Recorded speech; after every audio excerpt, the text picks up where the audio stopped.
Hello বন্ধুরা, আমি শম্পা নিয়ে চলে এসেছি একটি গুরুত্বপূর্ণ টিপস সহ 36 সাইজ ব্লাউজ কাটিং ভিডিও নিয়ে। এটা পেপারে আমি কাটিং করে দেখাবো। তো চলো কাটিংটা করে দেখাই। তো তার জন্য কাপড় হোক বা পেপার আমরা ডবল ফোল্ড নিয়ে নেব, মানে 2 ফোল্ডে। আর ফোল্ড সাইডটা তোমার নিজের সাইডে থাকবে। আমার ব্লাউজের ঝুল ছিল 14 ইঞ্চ, আমি 1 ইঞ্চ বাড়িয়ে নেব সেলাইয়ের জন্য। 15 ইঞ্চ নিয়ে এভাবে একটা দাগ টেনে নিলাম। তারপরে আমার গলা যেহেতু ডিপ গলা হবে, তো আমি এখানে পুট নিয়ে নেব 5.5 আর আর্মহোলটা নিয়ে নেব 6 ইঞ্চিতে। তারপরে এই সাইড থেকেও আমি দেখো 6 ইঞ্চি নিয়ে সমান একটা দাগ টেনে নেব, একটা বক্স করে নেব আমি। তো দেখো সমান হওয়ার জন্য আমি সেম একইভাবে মাপটা নিয়ে নিলাম। নিয়ে এবার দেখো আমাদের বডি যতটা হবে 36, তাকে 4 দিয়ে ভাগ করলে 9 ইঞ্চি হবে। আর আমি 2 ইঞ্চি এক্সট্রা লুজের জন্য নিয়ে নিলাম। এবার আমরা আর্ম হোল মানে তালপাটটা কাটবো। তার জন্য 1.2 ইঞ্চি মানে 2 সুতে আমি একটা দাগ দিয়ে এইভাবে ডট ডট করে নিচ্ছি। তো তারপরে দেখো এই যে শেপটা দিয়ে নিলাম। এবার আমরা গলা কাটিং করব। গলার জন্য আমরা 2 ইঞ্চি নিয়ে নেব, এটা ডিপ গলা হবে 10 ইঞ্চি। তারপরে দেখো চওড়াটা নেব 3 ইঞ্চ, তোমরা 2.5 ইঞ্চ নিয়ে নিতে পারো, 2 ইঞ্চ নিতে পারো, যে যেমন ছড়ানো গলা পড়বে। তো তারপরে এইরকম দেখো একটা গোল রাউন্ড শেপ দিয়ে দিলাম আমি। তারপরে দেখো আমাদের বডি যতটা নিয়েছিলাম 11, তার থেকে আমরা হাফ ইঞ্চি কমিয়ে কোমরের জন্য মাপটা নিয়ে নেব। তাহলে আলাদা করে আর তোমাদেরকে কোমরের মাপ বের করতে হবে না। আর 2 ইঞ্চি এক্সট্রা এই যে আমরা নিয়ে নিচ্ছি দাগ দিয়ে। তারপরে দেখো আমরা পেছনে একটা টেকেন দিই দুদিকেই।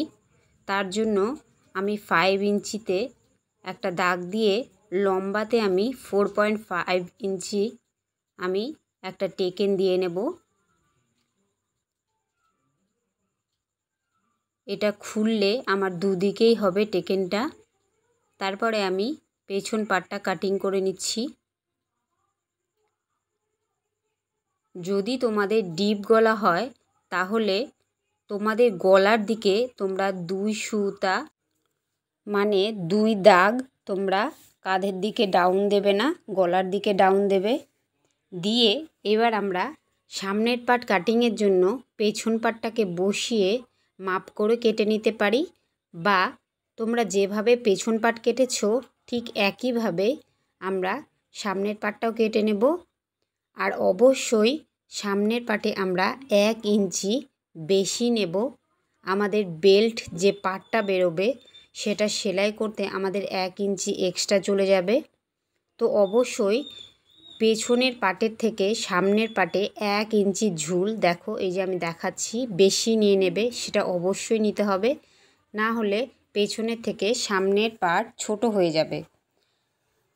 আর ঠিক একইভাবে পেছন পাটের মতোই আমরা সামনের পাটটা সেম মাপে কেটে নেব। প্রথমে দাগ দিয়ে নিয়ে পরে কেটে নেব। তো তোমরা ভিডিওটা কেউ স্কিপ করো না, পুরো ভিডিওটা দেখো, তাহলে তোমরা ব্লাউজ কাটিংটা সহজে করে নিতে পারবে।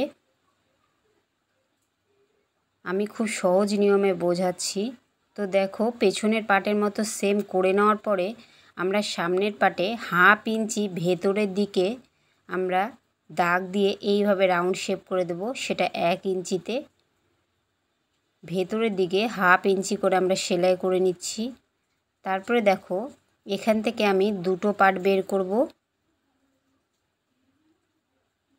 তো তার জন্য দেখো এই যে 4 ইঞ্চিতে আমি পেছন দিক থেকে 4 ইঞ্চি করে মেপে একটা দাগ দিয়ে নেব। এটা আমার বেল্ট পার্ট বেরোবে, নৌকোর মতো যে পার্টটা থাকে নিচের অংশ সামনের পাটে সেটা বের করব। 4 ইঞ্চিতে নিয়ে দেখো 0.5 মানে হাফ ইঞ্চি আমি এইরকম একটা বললাম যে নৌকো শেপের মতো পাট বেরোবে, তো এইরকম একটা শেপ দিয়ে নিচ্ছি। তারপরে কটরিটা যে আমরা সেট করব তার জন্য 5.5-এ একটা দাগ আর 2.5-এ দাগ দিয়ে দাগগুলোকে পুরো আমরা মিলিয়ে দেব। তো আমি বলেছিলাম এখান থেকে দুটো পার্ট বেরোবে, তো দেখো দুটো পার্ট বেরিয়ে গেছে। আমি প্রথমেই ভিডিওতে বলেছিলাম আমরা ব্লাউজ কাটিংয়ের সময় সামনের পার্ট থেকে আমরা কটরি বের করব না, কটরিটা আমরা আলাদাভাবে বের করব। আর খুব সহজ নিয়মে, তোমরা যদি সহজভাবে কটরি বের করতে চাও তো এইভাবে দেখতে পারো। তার জন্য আমি 8 ইঞ্চি চওড়া আর 5.5 ইঞ্চি লম্বা করে একটা কাপড়ের টুকরো বলো আর কাগজের টুকরো আমরা কেটে নিলাম। তারপরে 3 ইঞ্চিতে এইভাবে একটা দাগ দেব আর 2 ইঞ্চিতে দিয়ে এইরকম একটা রাউন্ড শেপ করে দেব প্রথমে। তারপরে আমরা পুরো কাপড়টার হাফ করে 4 ইঞ্চি হবে, 4 ইঞ্চিতে ওপরে নিচে দাগ দিয়ে নিচ্ছি।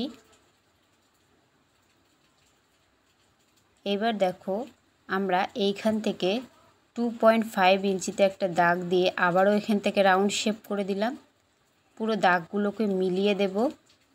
এবার নিচের দিক থেকে 1 ইঞ্চ ওপরের দিকে এরকম দাগ দিয়ে একটা শেপ দিয়ে নিলে দেখো সুন্দর একটা কটরির মাপ চলে এসেছে। তোমাদের বাস্ট যদি কম হয় মানে বুক যদি কম হয় তাহলে হাফ ইঞ্চি করে আরও কমিয়ে নেবে।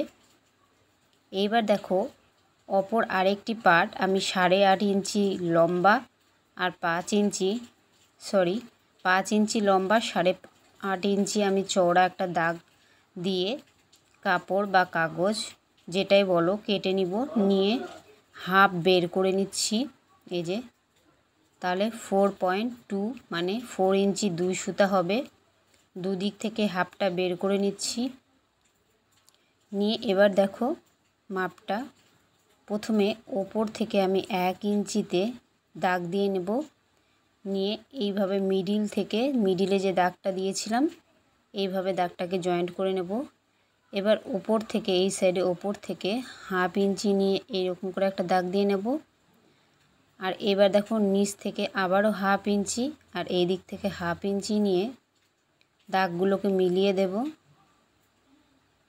সুন্দরভাবে মিলিয়ে দেব। খুব সহজ নিয়ম দেখো কটরি বের করার। এবার এখান থেকে আমরা 1 ইঞ্চি নিয়ে নেব, নিয়ে আবারও এই দাগটাকে মিলিয়ে দেব। তো খুব সহজেই কটরিটা আমাদের দুটো পাটি বেরিয়ে গেল। তো তোমরা চাইলে আলাদাভাবে কটরি বের করতে পারো, এতে আমার মনে হয় বেশি সুবিধা হবে তোমাদের। তো আমার ভিডিওটা কেমন লাগলো অবশ্যই তোমরা কমেন্ট বক্সে কমেন্ট করে জানিও। ভালো লাগলে চ্যানেলটিকে প্লিজ সাবস্ক্রাইব করো আর একটা লাইক করে আমার পাশে থেকো। সবাই ভালো থেকো, ধন্যবাদ।